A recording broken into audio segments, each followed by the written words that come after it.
Estimados colegas y queridos amigos, les doy mi más cordial bienvenida también en el nombre de Juan Blanquez Pérez, Carlos González Wagner, Luis Ruiz Cabrero y Alfredo Mederos Marín a este segundo cuatrimestre del séptimo seminario de los Jueves Fenicios y Púnicos, organizados por la Universidad Complutense a través de su Centro de Estudios Fenicios y Púnicos, la Universidad Autónoma de Madrid y el Deutsches Archäologisches Institut, el Instituto Arqueológico Alemán de Madrid. Lamentablemente, debido a la pandemia, todavía no podemos reunirnos en ninguna de nuestras sedes, pero no renunciamos a nuestros encuentros y seguimos haciéndolos de forma virtual.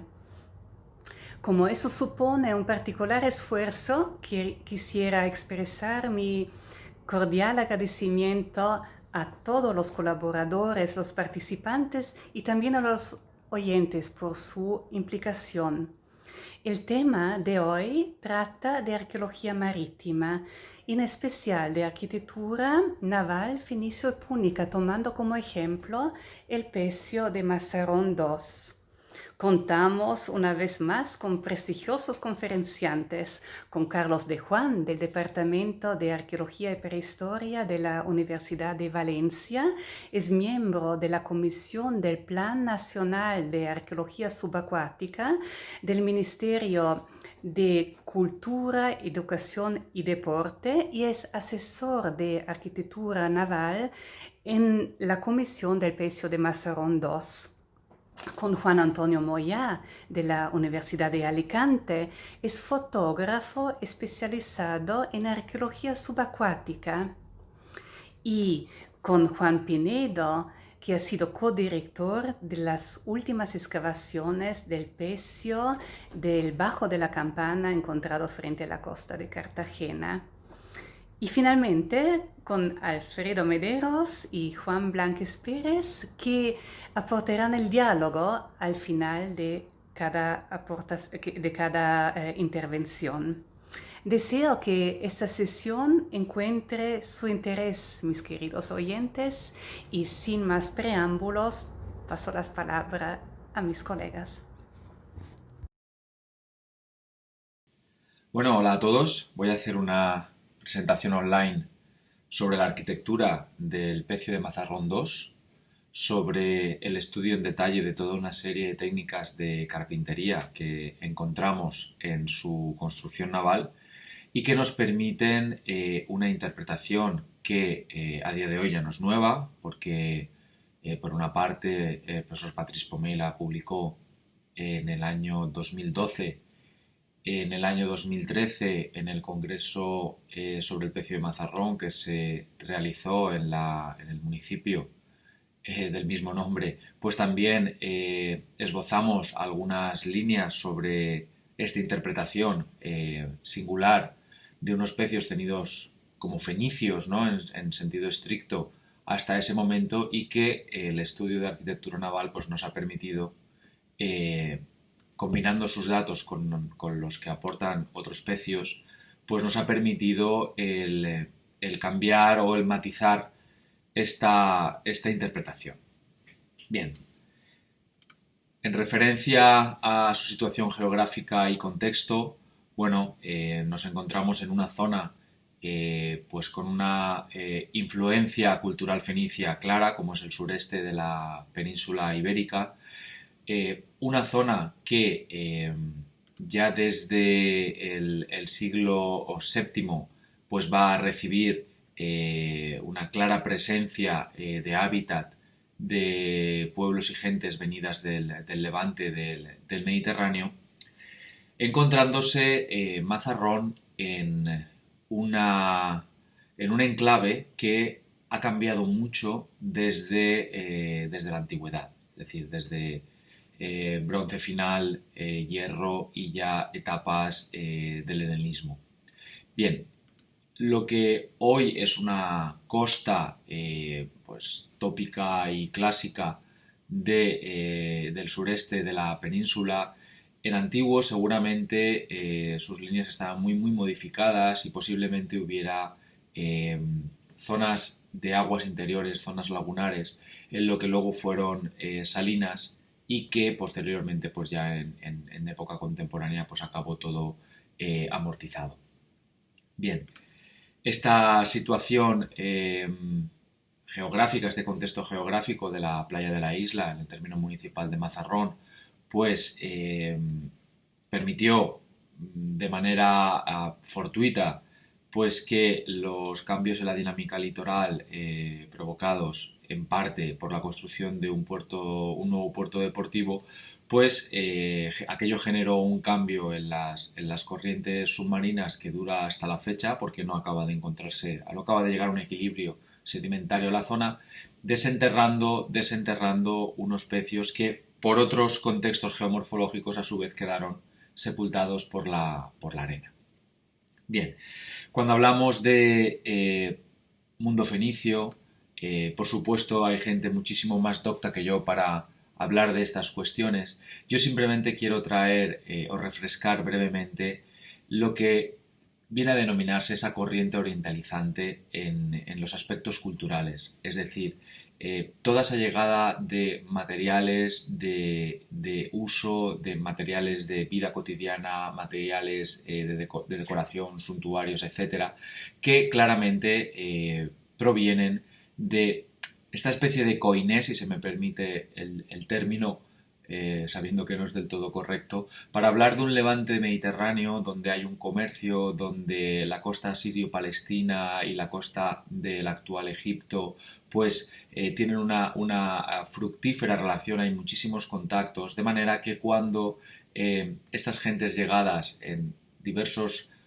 procesos y momentos hasta la península ibérica pues acaban trayendo el testigo, ¿no?, de esta comunidad cultural a la que yo me estoy refiriendo, donde lo egipcio muchas veces va completamente amalgamado con lo fenicio en senso estricto. Bien, los hallazgos en la playa de la isla tienen una cronología amplia, ¿de acuerdo? Estamos hablando desde, según los trabajos realizados y publicados por Iván Negueruela, desde finales del siglo VIII hasta mediados del siglo VI, 550 antes de la era. Bien, y aunque vamos a hacer referencia en esta presentación al pecio Mazarrón II, creo que es bien conocido que existe otro, que es el pecio Mazarrón I, mucho más peor estado de conservación, pero que nos presenta con leves diferencias en su arquitectura naval otra embarcación menor que está en completa relación con el pecio II por la serie de detalles que encontramos en su arquitectura naval. Es decir, unas cuadernas, una carpintería transversal, unas cuadernas cilíndricas, directamente atadas al casco, pero lo que para mí es más singular es pues la forma de su quilla, que es corta, plana, sin una alefriz, la disposición de su carpintería para crear las propias líneas del casco, detalles en los que no tenemos ahora el tiempo de entrar, pero que son muy singulares y de gran interés.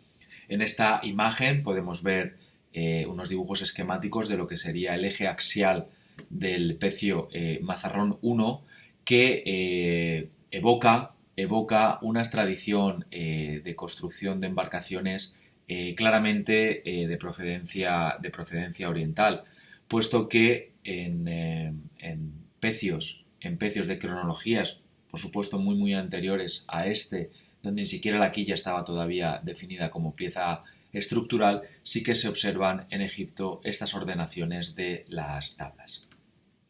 Bueno, por lo que hace referencia al pecio de Mazarrón II, desde luego el pecio trae consigo una verdadera historia de avatares desde el momento de su descubrimiento, varios momentos de excavación, varios proyectos de puesta en valor del yacimiento, de los que, a mi forma de ver, el último, coordinado y dirigido por una comisión llamada en la prensa de expertos, y es que no es para menos, pues planteó la recuperación como mejor forma de conservación de este pecio para que fuera expuesto en un museo y no permaneciera más tiempo enrejado con una caja que a su vez está presentando bastantes problemas, como hemos podido ver en la última diagnosis que se realizó en el pecio en el año 2019. Bien, aquí vemos otra imagen del momento de la excavación en el año 2000 por el equipo dirigido por Iván Negueruela, donde podemos ver algunas partes estructurales de la embarcación. Aquí vemos un poco una imagen frecuentemente publicada en referencia a la caja que protege al pecio, como es este esquema, junto con una foto del momento preciso de la instalación de la caja, que lógicamente está pulcra e inmaculada.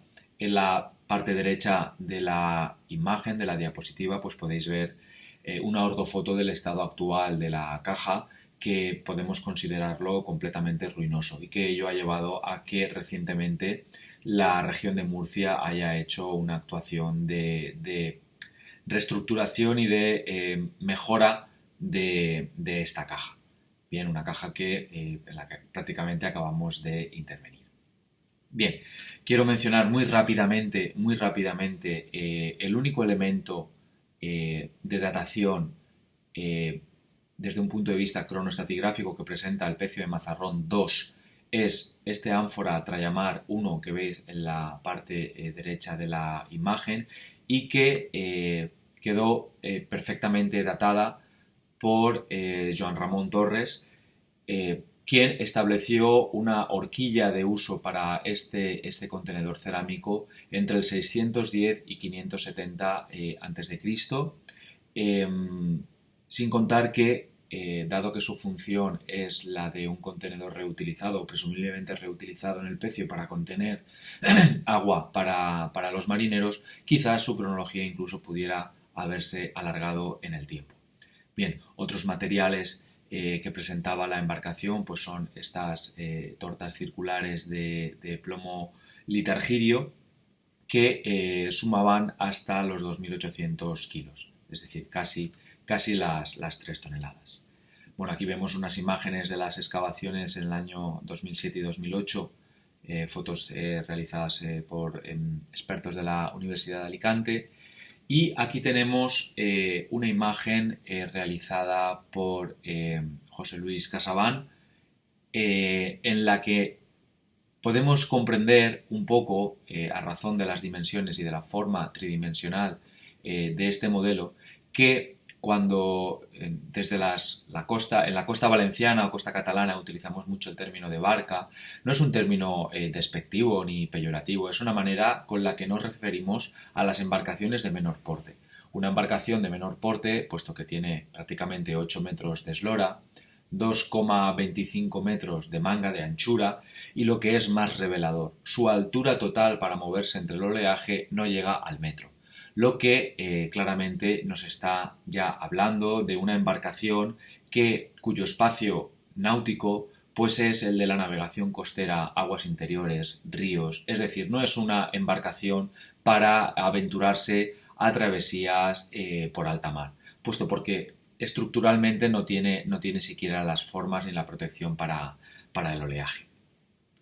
Bien, voy a pasar muy rápidamente los detalles sobre su arquitectura naval porque no quiero ser muy pesado en estas cuestiones, aunque la comunicación vaya sobre ello, y quiero que me quede un poquito más de tiempo pues, para incidir en los detalles de la propia interpretación. Bien, la carpintería axial del barco, es decir, todo ese conjunto de tablas que generan un eje central de la nave, pues nos está describiendo pues una embarcación pues con una quilla muy corta, aplanada, rectangular, quiero decir, más ancha que alta, sin ningún tipo de encajes o alefrices para las tracas de aparadura, que son las primeras tracas que se unen al casco, con una roda y un codaste, es decir, las carpinterías que forman la proa y la popa del barco, que se crean con 2 tramos. Hablo de todas estas singularidades porque luego las encontramos repetidas en otros pecios de interés y son las que llevaron inicialmente al profesor Patrice Pomey a proponer esta esta familia, ¿no? Este conjunto de pecios que representan Mazarrón 1, Mazarrón 2, pecio de Golo y pecio de Benisafulle, como pertenecientes a un grupo absolutamente diferenciado del resto de pecios que conocemos en el ámbito mediterráneo occidental, claramente diferenciados de los pecios que se sitúan en la órbita griega. Bien, hay una serie de juntas que los arqueólogos especializados en estas cuestiones estudiamos con detalle, puesto que en su praxis lo que nos permiten es, aceptando que pueda haber una transferencia cultural y una transferencia tecnológica, faltaría más sobre estas cuestiones, aceptando que en muchas ocasiones lo que nos están reflejando es un saber consuetudinario de los carpinteros de ribera, de los carpinteros navales, que repiten en el tiempo y que pudieran estar en relación con su propia etnia de origen, su propia cultura. Bueno, pues pasamos aquí una serie de imágenes de cómo son este tipo de juntas, cómo están hechas, que nos permiten luego, como he comentado anteriormente, pues ponerlas en relación, interpretarlas, una junta entre la quilla y la roda con un rayo de Júpiter, pero que está cerrado por una clavija que llega en posición vertical, pues eso tiene su explicación y tiene su sentido.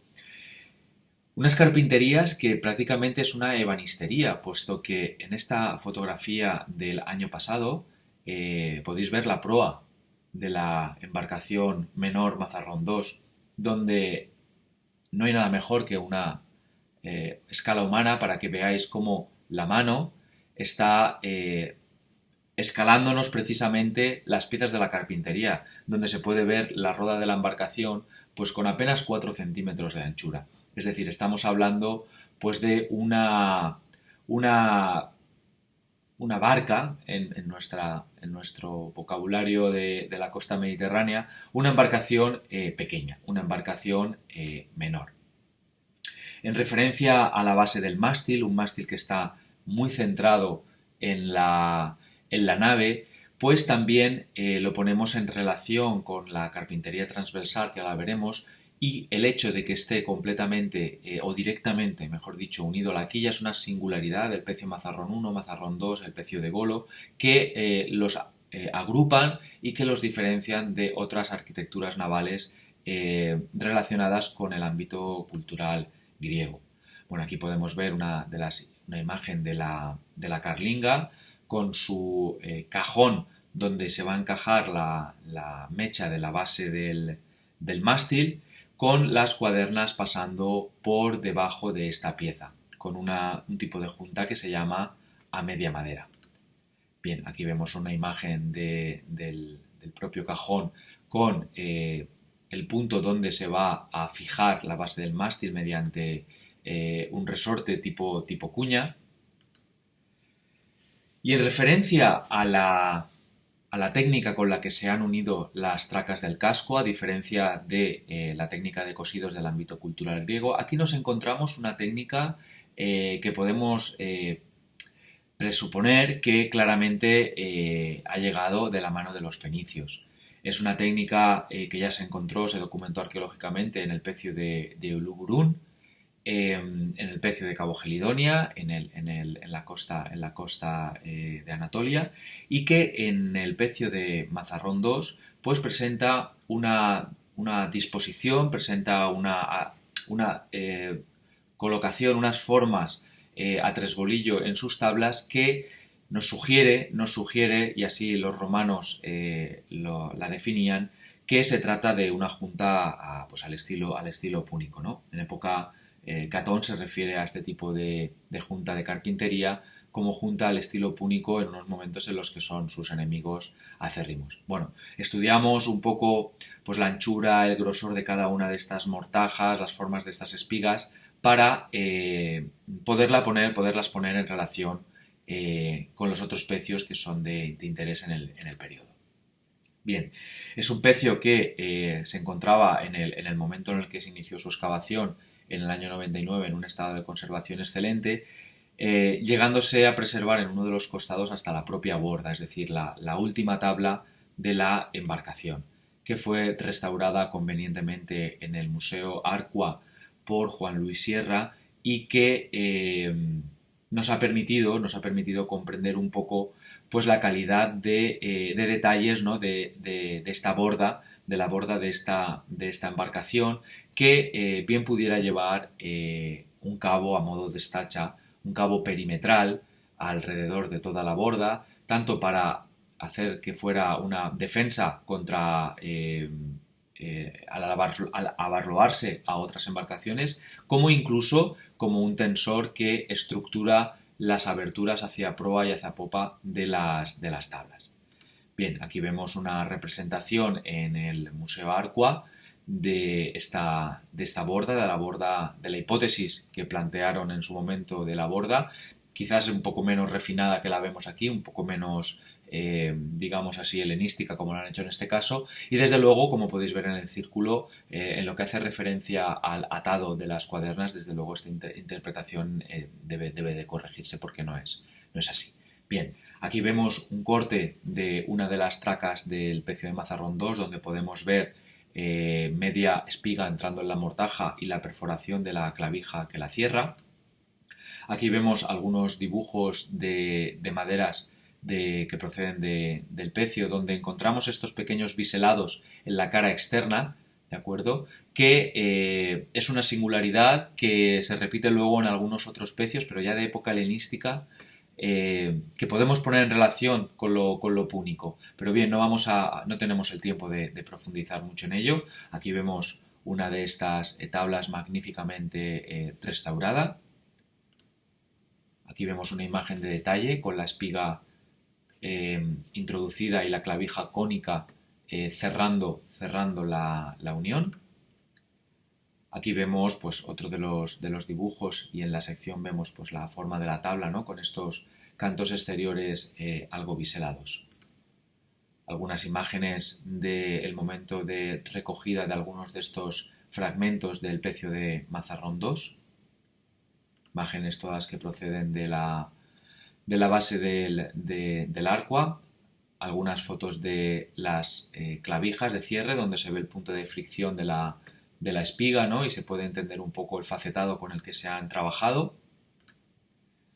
Y ahora sí que quiero hablar un poco de la carpintería transversal y de las cuadernas de esta embarcación, porque ha sido la base para realizar las interpretaciones. Bien, se trata de unas cuadernas cilíndricas, ¿de acuerdo?, que no constituyen una verdadera estructura al pecio porque son de una madera de poco diámetro la pieza, quiero decir, y de una madera, el enebro, que tampoco estructuralmente puede acabar de crear un gran refuerzo. Aquí vemos una de las fotografías de un fragmento de esta cuaderna que parece como una especie de, a nuestra forma de ver, parece como un arco de tensión, ¿de acuerdo?, en el que la madera algo verde se ata al casco por una técnica que ahora vamos a ver y que ayuda a que en la zona del pantoque, es decir, en ese ángulo redondeado del barco, pues exista un poquito más de refuerzo a esta arquitectura naval. Parece como dos mundos que se están juntando desde un punto de vista arqueológico, ¿de acuerdo? Una construcción del casco que evoca el levante del Mediterráneo por las características de las juntas y por otros detalles que ya hemos avanzado en referencia al Pecio de Mazarrón 1 y que en la cuestión de las cuadernas pues claramente nos refleja otra tradición, nos está reflejando otra manera de construir las embarcaciones. Aquí vemos algunas imágenes del año 2019 donde podemos ver pues la poca entidad que tiene esta carpintería. Y por lo que hace referencia a la técnica de atado, pues deciros simplemente que se trata de el conjunto de 4 perforaciones que penetran la tabla de cara a cara justo en un punto donde se unen las 2 tablas del casco, de manera que este atado también va a contribuir a fortalecer la unión y que si bien teorizamos inicialmente que quizás había algún tipo de rebaje en la cara exterior del casco, como encontramos en el pecio de Vinicia Fuller, un pecio con un cargamento de cerámica ibérica de la costa del sur de Cataluña, al norte de la actual Comunidad Valenciana. Pues en el caso del pecio mazarrón, en los dibujos pudimos comprender que esta regata no se había realizado. Pero de todas maneras se trata de un atado que pasa por X, dibujando una X en la cara superficial de las cuadernas, en el interior del casco, y que abraza las tracas por su exterior. Bien, tenemos dos zonas de carga en el barco bien definidas porque no hay presencia de baos, es decir, estas piezas transversales que unen de costado a costado la nave y que sirven para evitar que las torsiones propias de estar una embarcación en un medio inestable como es el mar, pues le generen fisuras, y encontramos en una de ellas unas perforaciones muy sugerentes que al verlas pues rápidamente nos evocan a un tipo de timones laterales en espadilla de una tradición egipcia. Bien, aquí vemos esta parte de este bao con la perforación cuadrangular y vemos la cola de Milano, que es la técnica con la que se unen al casco de la embarcación. Aquí vemos la pieza magníficamente restaurada. Aquí vemos un poco el esquema y concepto, ¿no?, de este tipo de unión, de cómo se abrazan los baos, estas carpinterías transversales que crean estos bancos, ¿no?, en la propia embarcación. Aquí vemos una foto de detalle de 2019 de uno de estos encajes para los baos. Y aquí vemos una que se corresponde en la popa del barco con la posición de este bao con las perforaciones cuadrangulares a las que he hecho referencia. Entonces, con su permiso, pues pongo esta imagen de el pecio de Dasur en el Museo del Cairo, parte de un trabajo de Lina de la Universidad de Texas, donde podemos ver claramente el sistema de postes para sostener este tipo de timones laterales. Es decir, es una tradición claramente que viene del Levante, de la misma manera que estos baos en bancadas que observamos tanto en el Mazarrón 2 como en estos pecios del Egipto. Bien, hay toda una disposición de estos baos a lo largo de la embarcación que los refuerzan transversalmente. Bien, por último, y antes de comentar un poquito sobre la interpretación, estos baos a su vez reciben el refuerzo de los puntales que están encajados en la quilla gracias a unas perforaciones circulares. Aquí vemos uno de los puntales restaurados, donde en la parte derecha de la imagen vemos la pequeña mecha que se va a encajar en la quilla, y en la parte izquierda de la imagen pues vemos pues ese apoyo para colocarse pues prácticamente en el centro del banco, del bao, que arma la carpintería transversal. Bueno, otras de las imágenes. En referencia a su ancla no me extenderé mucho, pero claramente tenemos también un ancla en relación con la cultura fenicia, donde el cepo es de plomo, pero está camuflado, está vertido en una caja de madera que hace difícil su comprensión inicial para cualquiera que quisiera entender el ancla. Ya no es un ancla de piedra, es un ancla con dos brazos, uno de ellos se ha perdido, todo en madera, pero con unos refuerzos en las puntas del ancla para hacer firme, y que, como podemos ver en estas imágenes, pues la cronología, por lo que sabemos en la actualidad, pues nos lleva a hablar de un momento que se sitúa entre el siglo VIII, a partir de los últimos hallazgos que se han producido en Anatolia y que el profesor Semal Pulak nos comunica oralmente, y el siglo V con el Magán Mijael en la costa de Israel. Bien, algunas otras imágenes del ancla, ¿de acuerdo? Y ya para acabar esta breve presentación, pues aquí ilustro pues la primera interpretación de la singularidad de de los pecios de Mazarrón, puesto que fue Patrice Pomey quien primero habló de que en el año, si no me equivoco, estamos hablando en 2005, que tratándose de embarcaciones de muy pequeña eslora, de muy poquito porte, pues lógicamente tenían que haber sido construidas en unos astilleros próximos a la zona de hundimiento.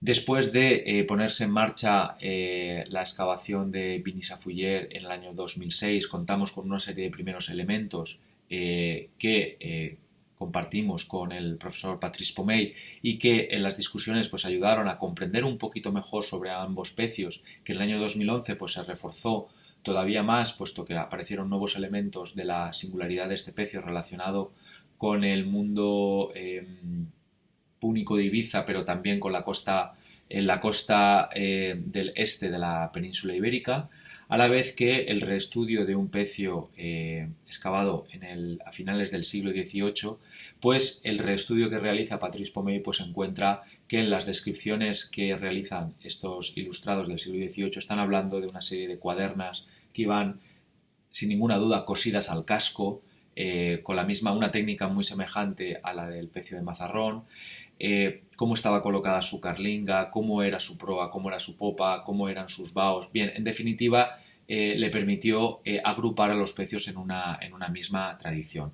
De manera que a día de hoy, desde nuestro punto de vista, lo que tenemos son Mazarrón II nos presenta una embarcación menor construida por autóctonos del sureste de la península ibérica, donde se ha producido una hibridación cultural entre un saber llegado desde el Mediterráneo oriental, desde el Levante, con otro saber consuetudinario propio de las gentes de esta zona, que estarían construyendo sus embarcaciones menores para moverse en entornos de aguas interiores y en entornos claramente de cabotaje, que a modo de amalgama unen en dos embarcaciones que son las que representan el pecio Mazarrón I y Mazarrón II, por lo que sin negar su carácter,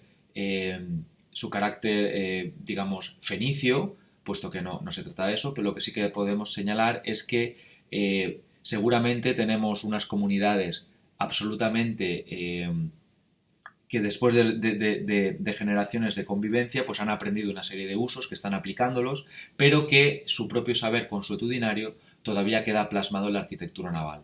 Este discurso que estoy resumiendo en 3 o 4 frases, en realidad contamos con numerosos ejemplos en la antigüedad, también en el ámbito griego, que se repiten. Es decir, que no es algo que sea absolutamente singular de estos pecios, sino que lo encontramos en otros ejemplos.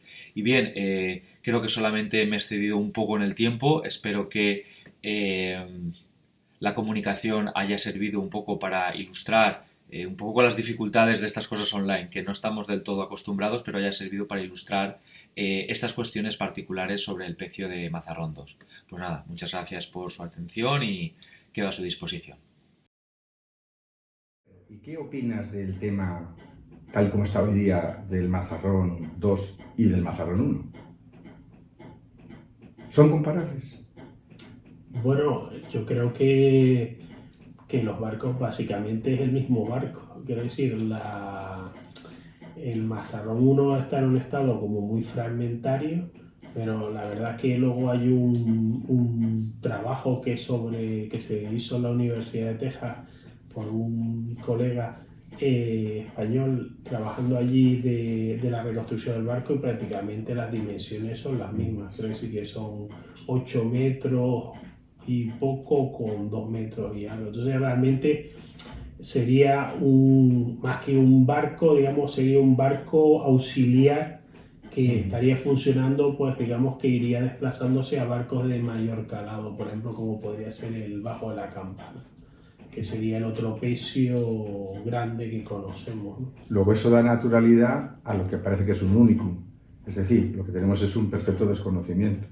La idea de flotillas, de infraestructuras en la costa para hacer de enganche de la navegación de altura con la de bajura y estuarios, ¿no? Y eso un poco también determinaría el por qué tiene elementos constructivos de una doble filiación, ¿no? Oriental y griega. Bueno, el tema de vamos a ver, lo que es una pena es que del bajo de la campana no se conserve el casco, pero que yo creo que acabará apareciendo debajo de lo que está sepultado. Entonces, realmente los barcos pequeños de Mazarrón aunque podrían navegar un poco por la costa, digamos que tener esa función en la playa de la isla de ir trayendo y llevando cosas seguramente a una flota o un barco grande que fondearía allí en el entorno de la bahía de Mazarrón. Y bueno, pues son realmente, digamos que hacen funciones complementarias, no quitan lo uno de lo otro. De todas formas, esto de los orígenes es un poco también, no sé, que se le da demasiada importancia. Es cierto que el barco tiene que ser fabricado en la península ibérica, pero luego la técnica de fabricación es una cosa que, digamos, que es una innovación que empieza desde el bronce final, que lo conocemos en Lugurum y en Gelidonia, y realmente luego lo encontramos en sitios del Adriático, en la península ibérica, pues hay cosas también en la zona atlántica, y entonces, como toda innovación, tiene ese elemento. Lo que sí que da una lectura más indígena es el tema del cosido. Tiene ese cosido, que eso se ve muy bien en el barco de Mazarrón 1 porque está extraído, pues claro, el otro está en el agua, tapado, y evidentemente eso sí que parece que es una técnica más indígena. También yo creo que eso responde a la idea de elaboración y mantenimiento. En cualquier puerto marino, no deportivo, pero sí de antigua construcción, se veía que el que trabaja ahí en el día a día es el que tiene el conocimiento de la tradición, pero asegura un mantenimiento y una reparación anual. En cambio, las novedades se incorporan seguramente por ideas de fuera, incluso por gente que viene de fuera. O sea que yo creo que la combinación lo que indica es una normalidad de pequeñas flotillas, y más eso engancha con la idea de lo que empezaron los alemanes, el arqueológico alemán de Madrid, a trabajar en la costa de andaluza, que luego se prolongó en la zona de Ampurias, ¿no? La idea de que los estuarios, hoy día prácticamente todos desaparecidos, tenía que ser una constante en el litoral catalano-levantino andaluz.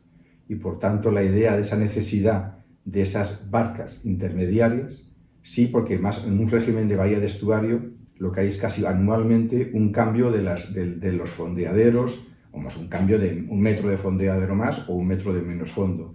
Y sobre todo una no existencia de cartas detalladas, por lo cual... Claro, eso es correcto, es decir, el barco pequeño además te permite remontar un poco la entrada de los estuarios de río, que es un poco lo que pasa en las rías gallegas, ¿no? Sí. O en la zona atlántica, y entonces ese barco de poco calado te permite además acercarte a la costa y tiene esa función. Evidentemente todas esas reconstrucciones que hizo el Instituto Arqueológico Alemán en su época, el proyecto que llevaba Hoffmann y Arteaga, pues hombre, pues ha dado una imagen mucho más accesible, digamos, a todo lo que serían los estuarios marítimos.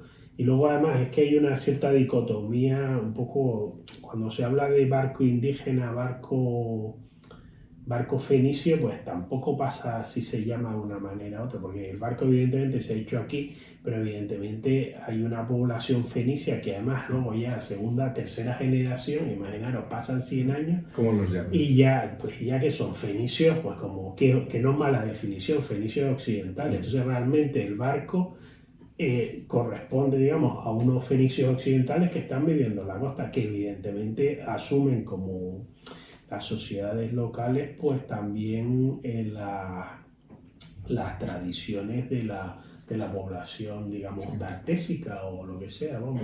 No, y más bien a corroborar la idea de una continuidad, es decir, la existencia de barcas o barcos de ese pequeño calado, pero anchura para mucha carga, eso no se improvisa y a su vez eso es costoso de hacer. Luego, si se hace es porque hay una continuidad en el tráfico internacional o, digamos, transmediterráneo.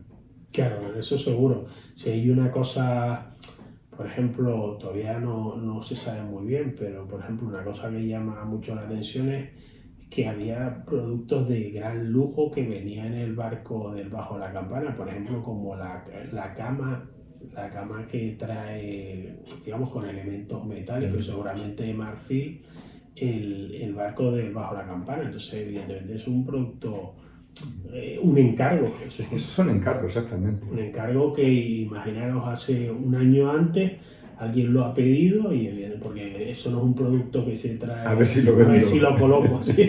Y entonces, bueno, pues de esa manera tú te das cuenta que evidentemente hay cosas que es cargamento comercial, que son para cargamento de menudeo, y luego evidentemente pues hay los grandes encargos importantes, claro.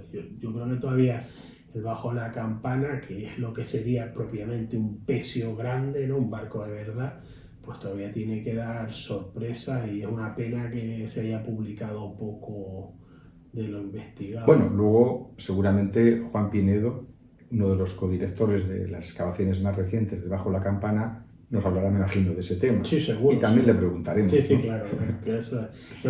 Quiero decir que la investigación que ha hecho Polfer y Juan Pinedo ahí, patrocinada por la National Geographic, pues la verdad que es una gran aportación. Lo que pasa que, bueno, pues también parte de la información, porque se intenta reservar un poco para una publicación de una tesis doctoral, pues de momento así, bueno, lo excava, pero luego retrasa, ¿no? Sí. Bueno, prueba de que no hay que diferenciar mucho la geología marítima o subacuática de la de tierra es que tiene los mismos defectos, limitaciones, ¿no? Problemas personales, problemas de financiación y lentitud, todavía más por la restauración, ¿no?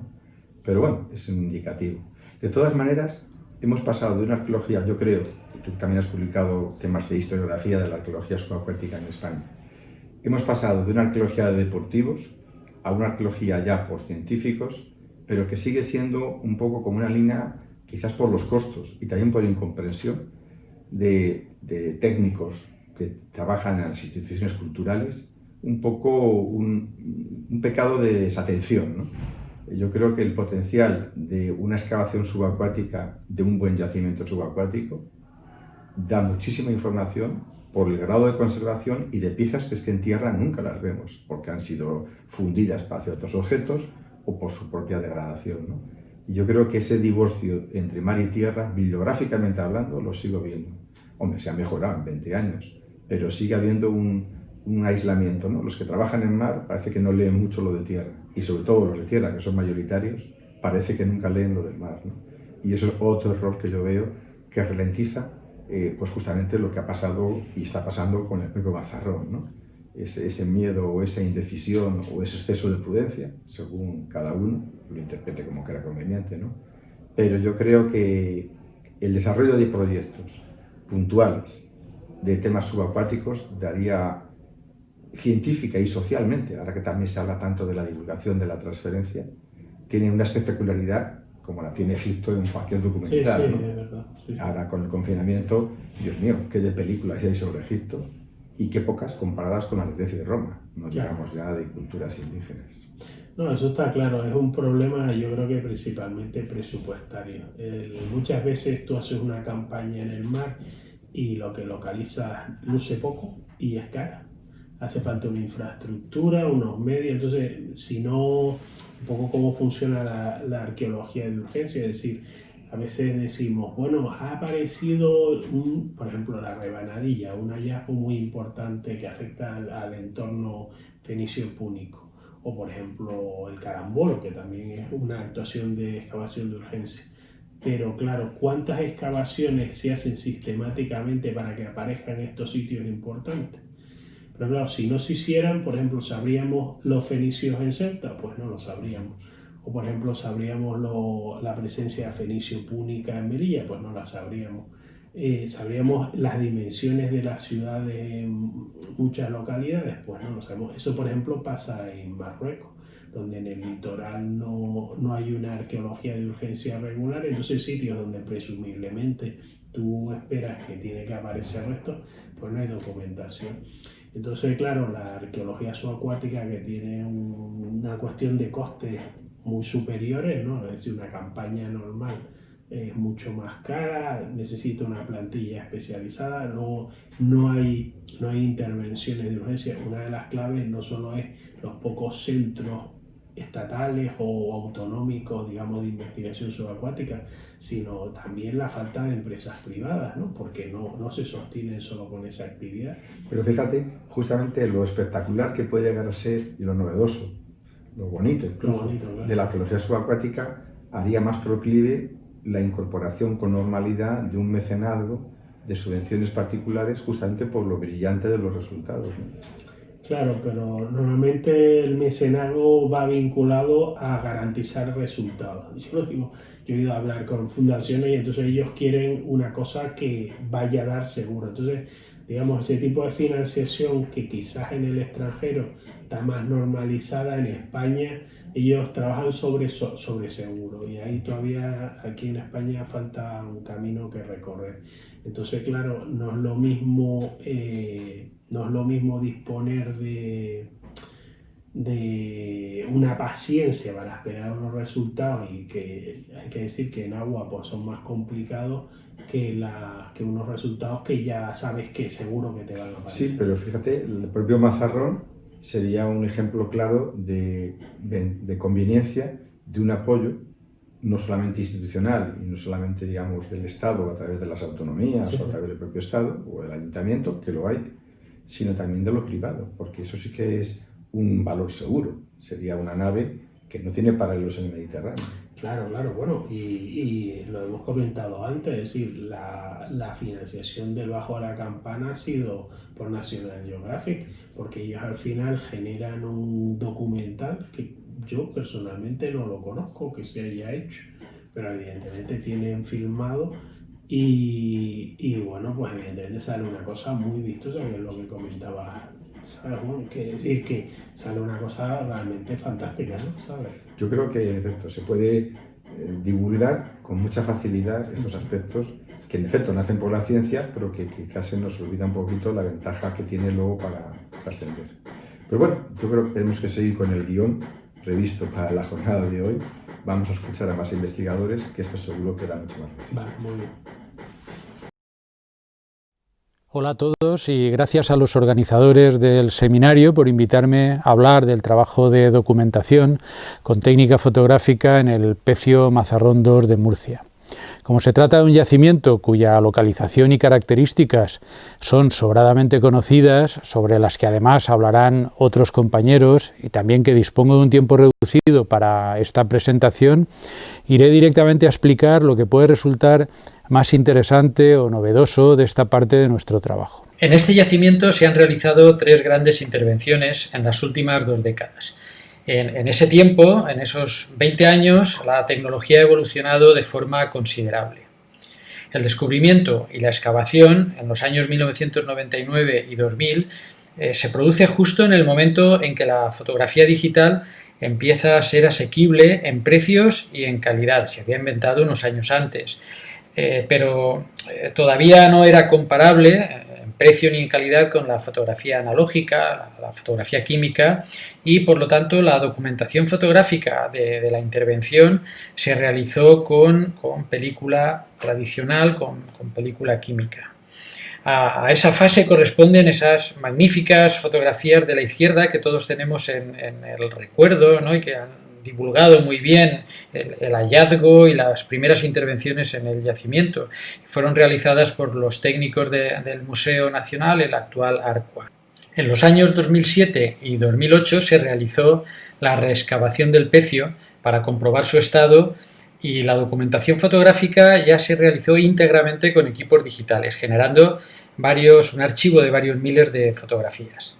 Por primera vez también se incorporó la fotogrametría, que en estos momentos estaba empezando a ser una herramienta de aplicación en las excavaciones arqueológicas subacuáticas, y se pudo obtener un primer modelo 3D del barco, un trabajo que fue realizado por José Luis Casabán con la tecnología de aquel momento, que obligaba a una dedicación de varios meses, obteniendo las fotografías necesarias para levantar posteriormente el modelo.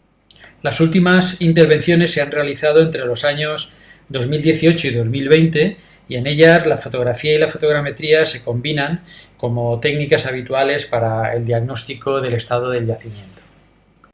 La evolución tecnológica a la que me he referido obviamente nos facilita mucho el trabajo, sin embargo, nos seguimos enfrentando a importantes limitaciones que nos impone el medio físico. Mirad, estas fotografías del yacimiento Bou Ferrer de Alicante nos muestran lo habitual que nos encontramos cuando documentamos un yacimiento submarino. Falta de luz, turbidez del agua, pérdida de colores debido a la profundidad y tiempo de trabajo muy limitado por la exposición a la profundidad.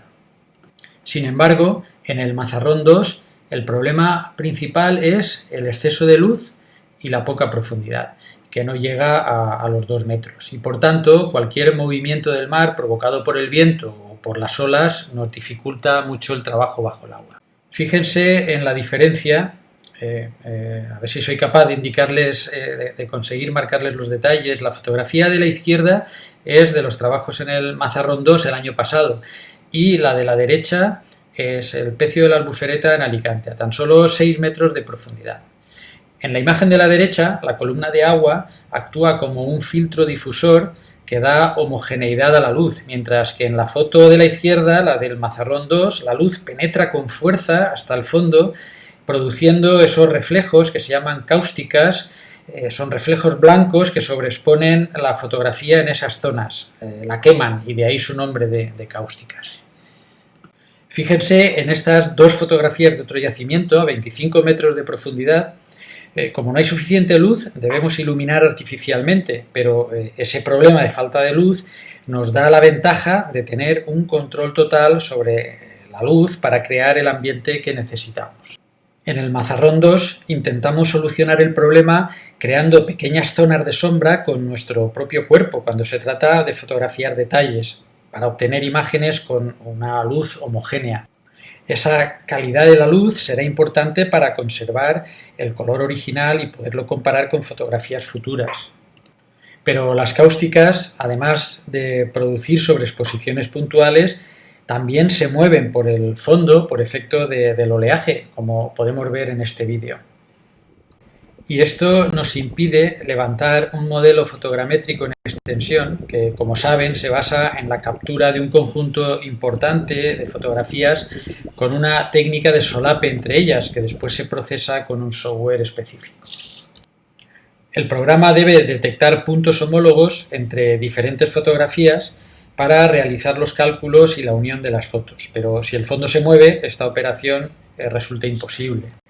La única solución es elegir de forma precisa el día ideal según una previsión meteorológica con poco viento y muchas nubes, como la que ven en el gráfico de la izquierda, o provocar artificialmente una sombra sobre el yacimiento colocando un geotextil blanco translúcido en la superficie, que iremos moviendo a medida que realizamos las fotografías. Como ven en las fotos de la derecha, esa franja de sombra la vamos desplazando y vamos haciendo la cobertura fotogramétrica.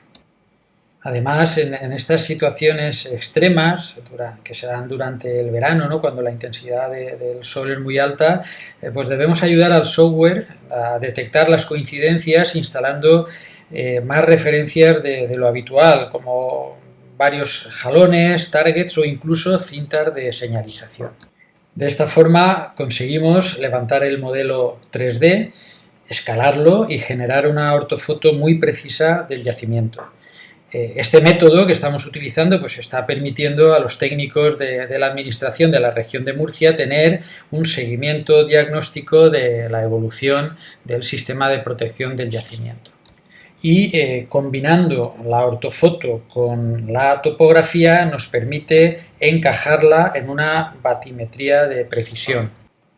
Trabajar en estos 2 niveles, realizando fotografía y fotogrametría, tanto de sectores concretos como del conjunto del yacimiento, solo es posible gracias a esos avances tecnológicos a los que me he referido al principio.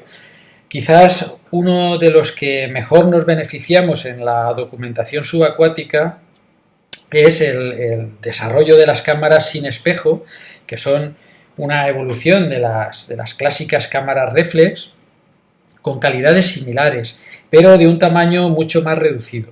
Y por otro lado, las llamadas cámaras de acción o cámaras ultracompactas. Nosotros utilizamos estas configuraciones que ven en pantalla de 2 o 3 cámaras y sincronizamos 2 cámaras de acción para no tenerlas que disparar manualmente. De manera que en un equipo compacto llevamos una cámara EVIL similar a una cámara reflex en cuanto a características y 2 cámaras ultracompactas sincronizadas y que disparan de forma automatizada. Y así podemos combinar en una misma inmersión una cobertura fotogramétrica con las fotografías de detalle. Por ejemplo, para realizar la cobertura de donde generamos esta ortofoto, realizamos 1600 fotografías en unos 20 minutos, algo impensable hace unos años, teniendo en cuenta que el tratamiento informático posterior es un proceso largo, puede durar varias horas, incluso 20 o 24 horas, pero está muy automatizado, es decir, que requiere muy poca dedicación por parte del usuario.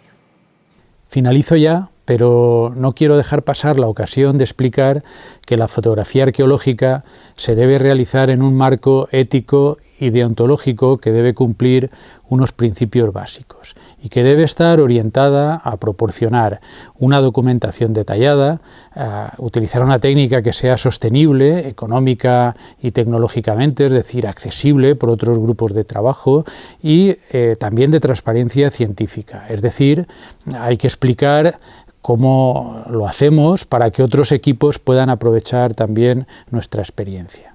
Y todo eso no está reñido con la realización de algunas fotografías para la divulgación, como las de la parte izquierda de la imagen, que harán mucho más atractivo el proyecto arqueológico a los medios de comunicación para que la sociedad se pueda interesar por él. Muchas gracias y de nuevo mi agradecimiento a la organización.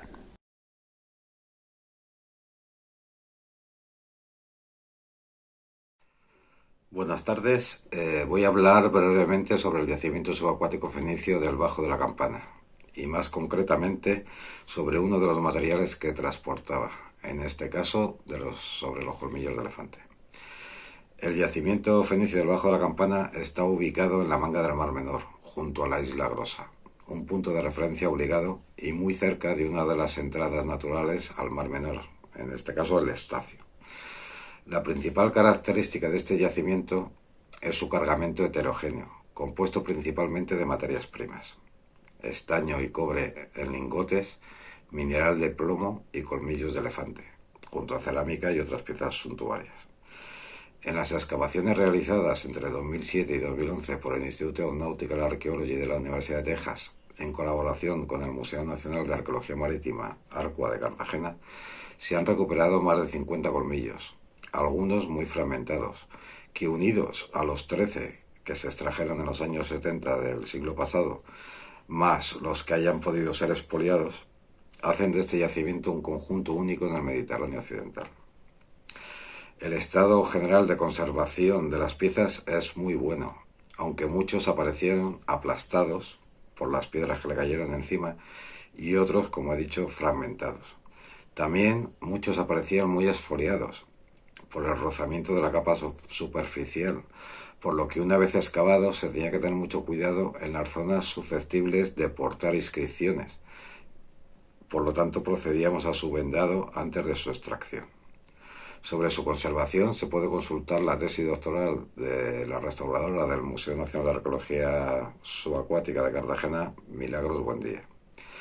El peso de los colmillos oscilaba entre los 15 y los 25 kilogramos, aunque el más grande de los que pudimos recuperar sobrepasaba los 30 kilogramos.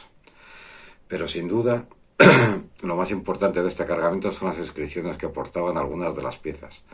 Todas ellas aparecían en la zona proximal del colmillo. Todas las inscripciones parecen caracterizarse por la presencia central de un nombre de persona. Algunos de los signos son diversos entre las diversas inscripciones aparecidas y la técnica de incisión parece en algún caso también distinta, aunque no puede afirmarse con entera seguridad que hubiese varias manos ejecutando las inscripciones. Si las hubo, pudieron no pertenecer necesariamente a los individuos citados, puesto que las variaciones se aprecian incluso entre textos que citan a un mismo individuo. Los 3 primeros textos incisos presentan un claro antropónimo fenicio, Esmanhuiles, nombre que significa Esmund me ha salvado.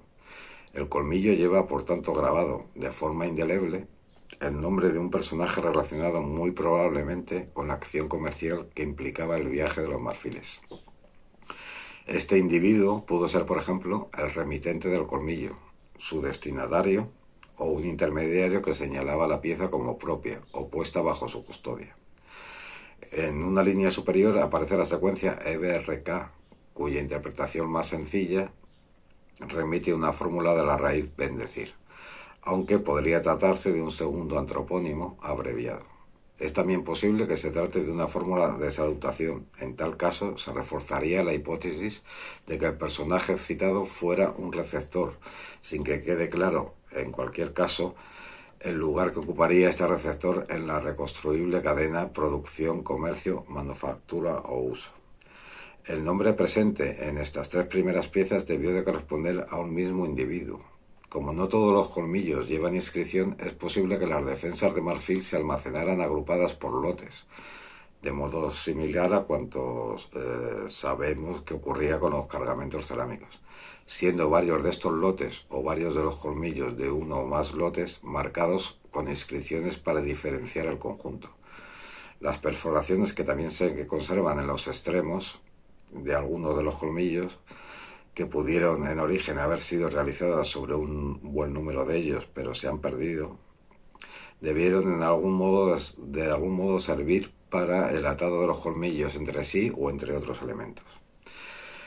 En otras tres piezas se lee en cambio el antropónimo Bodastar, nombre con un significado probable de nacido por la mano de Astar, quizá también acompañado de una breve fórmula antepuesta, que resulta apenas legible en muchos de ellos. Este nombre aparecía ya en dos de los colmillos conocidos antes de las excavaciones que hemos realizado nosotros. Así pues, al menos tres de los colmillos citaban a un cierto Esmanwiles y otros tres a un cierto Bodastar. Si se trataba de los destinatarios del cargamento, tanto pudieron ser artesanos o responsables de un taller especializado como nuevos intermediarios comerciales. Tanto pudieron corresponder a los comerciantes que en el propio barco se hacían cargo del material o se movían con su propia mercancía, como de hecho, no enteramente descartable, pudieron remitir a intermediarios o productores que fijasen su nombre en las piezas en un momento anterior del proceso. En cualquier caso, se trataba de gente ligada a una materia prima extraordinariamente valiosa, dentro de un movimiento de bienes complejo y de singular importancia. Las inscripciones constituyen, en resumen, un testimonio excepcional, no solo dentro de la epigrafía fenicia, sino de toda la epigrafía antigua en general, como parte de un proceso de numerosas e interesantes implicaciones que esperamos pueda ser esclarecido con el estudio detallado del conjunto. Muchas gracias.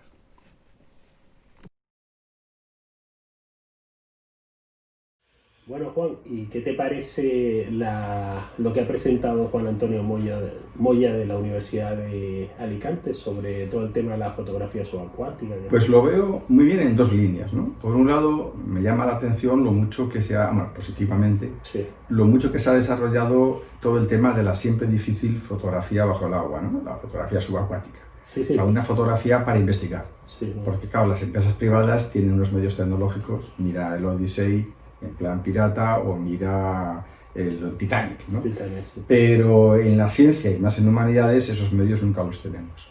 Entonces es por un lado bueno y da ánimo a seguir el ver que hay ya una tecnología asequible, y luego por otro lado es muy bueno también ver la calidad técnica científica que tiene José Antonio Moya, porque lo que ha hecho en Mazarrón, que quiero recordar que fue un encargo del Ministerio para documentar lo que había sido la posexcavación, no tanto el proceso, quiero recordar, sino el estado de la cuestión antes de poner la famosa carcasa, ¿no? Sí, bueno, y documentar bien el barco. Exacto. Sí. Y luego el que no se limita a hacer fotos con un flash o con una luz continua, sino el que lo hace con vídeo y luego lo trabaja informáticamente, es decir, manipula, invierte.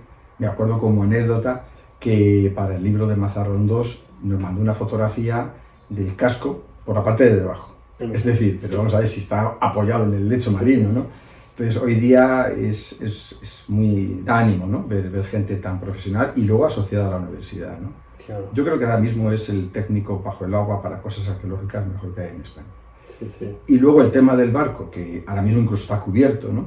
Ahora mismo la documentación que hay, como habéis visto, técnica, se puede hacer todo un estudio teórico, incluso si hay que sacar el barco y si hay que partirlo artificial o naturalmente, es decir, siguiendo tracas o a la altura de los baos, o por ejemplo si queremos sacarlo de manera artificial cortando 3 veces. A veces es mejor una rotura limpia que un desgarro, ¿no? Sí, O sea, que se puede planificar previamente antes de hacer cualquier trabajo en el mar. Y luego no digamos toda esa documentación tan espléndida para la labor que habrá que hacer en su día, me imagino que de liofilización. Es decir, hay una documentación ahora que permite trabajar primero conocer el estado de la cuestión y luego permite proyectos de futuro del estado de conservación, si ha empeorado o no, o para la operación que en algún momento habrá que enfrentarse a ese problema de tener que sacar la barca de Mazarrón. Bueno, y creo que cuando se documentó lo de los barcos, realmente no solo había 2, sino había 4 o 5, creo. Había posibilidades de que hubiera... Sí, había posibilidades de que hubiera más barcos. Claro. Y de hecho la comisión que se creó en Mazarrón, Sí. a iniciativa del ayuntamiento, que se invitó a participar a la comunidad autónoma por las competencias, y al ARCUA, que es quien lleva incluso los temas subacuáticos patrimoniales de la Comunidad de Murcia, que es una región uniprovincial. Sí. Entonces le es cómodo que lo lleve adelante. Y por tanto al Ministerio se tuvo en cuenta la idea de que eso era un pecio, o sea, que no solamente es un barco, que podía haber más. Y se hicieron prospecciones y realmente, cosa que nos sorprendió, no salió evidencias claras de ningún otro barco, ni de ninguna otra barca. Entonces, a expensas de que cambie el fondo y se hagan nuevos datos, en teoría sí hay restos materiales dispersos, pero no hay ninguna barca más. Sería en ese caso una flota quizás más numerosa, pero que cuando se hunden esas dos y el resto de la pequeña flotilla seguramente habría llegado a tierra. Sí, también. Porque no nos podemos imaginar que un barco grande que viene de Oriente, haciendo sus paradas y sus puntos de aguada, van a ser descargados por 2 barcas, ¿no? Yo me imagino que ni vendría un barco solo, ni habría 2 barcas solas, ¿no? Y la idea de diferenciar un barco de altura con estos que son de bajura. No, y meter también, por ejemplo, o en transportar elementos de metal que son pesados, pues también llevaría su tiempo. Sí, por supuesto. Traslado y rellenando, tanto metiéndolo dentro del barco como sacándolo. Sí, porque además, como somos muy de tierra, ¿verdad? La gente se imagina que esto es como descargar un camión, ¿no? Sí, un camión se descarga desde la puerta hacia el fondo, pero es que previamente se ha cargado con una inteligencia de reparto de pesos. Claro. Entonces no se puede descargar un barco antiguo como... No, hay que sacarlo para permitir que la línea de flotación no se altere, que no se desequilibre popa. Sí. No, eso es una operación... Mismo al rellenar la barca, pues también tendrían que hacerlo, más siendo una cosa pesada, ¿no? Lo que sí es muy bonito ver, y se ve en las imágenes, lo habrán visto los que hayan visionado el seminario, es ver la anchura, un poco anómala, que tiene, o sea, la anchura, no es la eslora, no me sale la palabra, ¿no? La manga que tiene la barca, que es realmente para un barco de llevar carga, peso, pero no tanto transmediterránea, sino justamente a la costa firme, a la tierra firme. Sí, yo creo que se había calculado, que estaba en el artículo del libro de Mazarrón, se había calculado en torno a 4 toneladas que podía llevar el Mazarrón 1. Sí. Con lo que, aunque digamos que la segunda embarcación tiene en torno a 2 toneladas, una cosa así, pero bueno, que para el tamaño de la barca, barco pequeño que es bastante grande. Sí, de hecho, lo hablábamos con Carlos de Juan cuando empezamos a preparar el seminario, que el término de barca, que es lo correcto técnicamente en la vertiente mediterránea, para mucha gente puede parecerlo como algo insignificante o despectivo. De hecho, en Galicia no gusta emplear ese término. Pero no, es una cosa peyorativa nuestra, ¿no? La tecnología de esa barca se ha visto en las fotografías y la filmación, ¿no? Y yo creo que esas imágenes, permite, incluso hasta hacer una reconstrucción fotogramétrica. O sea, hoy día está clarísimo que la documentación fotográfica bajo el mar está equiparada en calidad y en exigencia a cualquier excavación de tierra. Sí, seguro. Y eso es una cosa que se ha aplicado muy bien en Mazarrón y que abre una puerta a especialización, ¿no? Cuando hablamos de la informática, de los arqueólogos jóvenes que desarrollen su ciencia o su profesionalidad a través de la informática, pues fíjate, a través de la fotografía, y ya una fotografía digital que es manipulable, que bueno, se pueden hacer hasta cortes en sección, ¿no? Yo creo que es de nuevo otro paso importante de la tecnología para el patrimonio y por tanto para justificar la investigación sin que se pierda ese patrimonio. Sí. Piensa en las fotos antes en blanco y negro, no había color. Cuando había color, si no había flash o una luz continua, salían azuladas o verdosas, ¿no? Eso ya es historia, ¿no? Como cuando vemos una fotografía en sepia, ¿no? Sí, que decimos los abuelos, ¿no? Sí. Pues ahora una fotografía en color que salga verdosa o azulada, decimos, estos Sí, años sí, 80, sí. años 90, ¿no? Eso en ese sentido creo que la Universidad de Alicante puede estar orgullosa y contenta de tener a este profesor en su plantilla. Bueno, Juan, y tú también, precisamente hablando del tema del Bajo la Campana, tú has estado buceando allí alrededor del Pecio, ¿no? Sí, eso sí que es los tiempos mozos. Cuando todavía era patronato de arqueología subacuática en Cartagena, antes de crear esos patronatos, convertirlos ya en centros oficiales ya dependientes del ministerio, Julio Mas organizaba prospecciones y trabajos. Bueno, fueron de hecho las primeras excavaciones todo con estudiantes. En este caso éramos estudiantes de la Autónoma. Y una vez me acuerdo que fuimos a prospectar de aquella manera y por aquellos tiempos tecnológicamente hablando, fuimos abajo de la campana para ver si en efecto había más materiales en superficie que aconsejara, digamos, bucear, igual que había bucear en San Ferreol. Y me acuerdo que bajamos y en efecto no se veía nada. Lo que ellos conocíamos, por no hacer esa labor previa, claro, también por la juventud, de prospectar en un sitio, es conocer el sitio, claro, ¿no? ¿no? Y desconocíamos que estaba dinamitado. Y el despedregado que hubo que hacer también antes de la excavación reciente. Yo creo que uno de los elementos que salvó al yacimiento, irónicamente, fue haber dinamitado parte de la superficie de la isla, que provocó el derrumbe de grandes piedras que taparon. Sí. Y el interés de Julio Mas era porque la familia, creo de memoria, Celdrán, tenía en su casa, eran unos buceadores deportivos, pero muy bien profesionalmente hablando, tenían en su casa de toda la vida varios defensas, varios colmillos de elefante, y yo recuerdo haber visto incluso de su casa una fotografía con una palmera y los colmillos apoyados en la palmera en el suelo. Sin más conversación y sin más conservación. Sin más de fotos, no había en la casa. En la casa, como quien tiene una cabeza de y sabía Campana, o Cana del puerto de Sen, como Mozarra de Juan Pinedo, habían aparecido esos colmillos. Pero también se pensaba que podía ser un cargamento puntual, ¿no? Y entonces íbamos a bajar a hacer una inmersión de una mañana para ver si había más restos, no tanto de marfiles, sino cerámica o ánforas, que delatara la posibilidad de excavar ahí a fondo.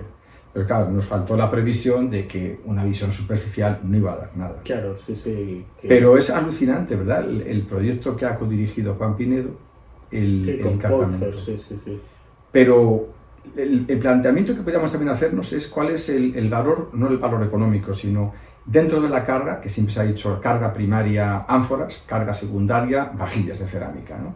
No cerámicas sueltas, lotes. Pues igual, ¿no? En el Bajo de la Campana, ese barco que tuvo que ser un barco de mucho más tonelaje, realmente el cargamento, los colmillos o las defensas, ¿qué papel tendrían? Es decir, yo no creo que fuera el principal, pero sí es un lote significativo. Claro, es un elemento complementario. Una de las cosas buenas del trabajo que han hecho Pinedo y Polfer es que se ha visto que realmente el barco iba cargado de, digamos, de galena argentífera, digamos que sería lo más valioso del cargamento, 1 tonelada por lo menos se ha recuperado. Inicialmente solo había muy pocos lingotillos, fragmentos que se habían recuperado, y ahora se ha recuperado 1 tonelada de material, que quizás sea lo más novedoso, porque eso reinterpreta el contenido del barco y lo convierte en un barco que transporta metales, ¿no? Realmente metales. Y luego, precisamente, una de las cosas más curiosas es que precisamente Mazarrón 2, en cierta manera, hace una función complementaria, digamos, este barco un poco más pequeño, porque lo que está transportando, digamos, es el litargirio, que es el desecho del tratamiento de esa galena argentífera, con lo que también vemos que el proceso está continuando, digamos, en los dos cargamentos de metal. Yo creo que desconocemos tanto todavía de los conceptos de rutas comerciales y distribución, que pensamos a veces que un barco hundido es que pasaba por ahí y una mala maniobra. No. Es un comercio tan organizado y tan coordinado que las cargas entre diferentes barcos son complementarias. Claro. Y lo que uno lleva en bruto, lo otro lleva como escoria, para reutilizarlo, ¿no? Y bueno, de hecho hay pocas millas de distancia entre un yacimiento y otro, pero que la ruta tenía parada y fonda en, como se dice, en las diligencias de tierra, un punto de aguado obligado en Cartagonova, eso está claro, ¿no? Cartagonova, el propio Mazarrón era un sitio bueno de buen estuario y también además toda la costa murciana es minera, ¿no? Sí. Toda la costa... Bueno, todas las minas de la Unión. Sí, todas. Entonces yo creo que en ese sentido, aunque son dos barcos conceptualmente diferentes, es muy interesante. Y luego pensemos, aunque sea una economía moderna, ¿no? Nadie pone ese lote de colmillos con esas marcas, seguramente de propiedad, cuantificación, de luego de propiedad, para el mercader. Ahí está, de una ruta a ver si tiene éxito. No, eso es en la seguridad de una ruta de comunicación y de comercio. Tú inviertes un dinero importante en bruto con todas esas defensas, ¿no?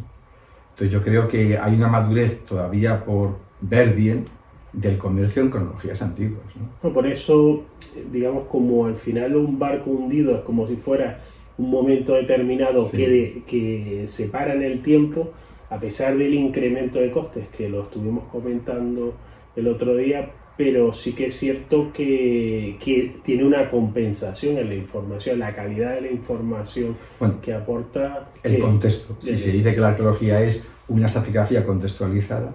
Es más, yo creo que ante la economía de dinero, de inversiones, justamente ahora más que nunca, había que ver con una política cultural realmente yacimientos que nos aseguren un contexto que favorezcan y un estado de conservación que favorezcan el avance de la investigación.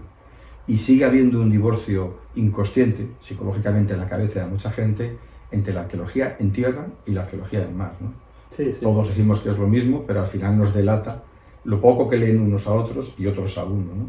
Y luego exactamente lo que se puede, ese instante detenido en el tiempo, con ese valor del contexto in situ, hasta la distribución de la carga, ¿no? Los pesos y la colocación. Las cocinas en los barcos, cuando ya hay cubierta, no se ponen en cualquier lado, igual que la Santa Bárbara. Hay una lógica de peligro, de usos, ¿no? Y todo eso es un campo apenas desarrollado, porque estamos acostumbrados al rescate bajo el agua, ¿no? Entonces, por eso Mazarrón 2, el Bajo de la Campana y tantos otros yacimientos, que en efecto, porque son más caros, no acaban de desarrollarse, tenían que ser auténticas operaciones, si no de Estado, sí a través del ARCUA, y desde luego universidades, tengan costa o no, que tuviesen un proyecto internacional. Sí, a medio plazo. A medio plazo, sí. Porque si no, la investigación no va a avanzar con una nueva ánfora, una nueva sigilata o un nuevo colmillo. Sí, está claro. Pero bueno, yo creo que con esto, pequeña tertulia, ¿verdad? Y dar por finalizado esta jornada del séptimo seminario de los jueves. Y agradecerla sobre todo a los participantes, a los conferenciantes, bueno, pues haber querido colaborar en estos contextos tan convulsos y con tanto virus en el aire. Así. Pues muchísimas gracias a todos. Muchas gracias. Buenas tardes.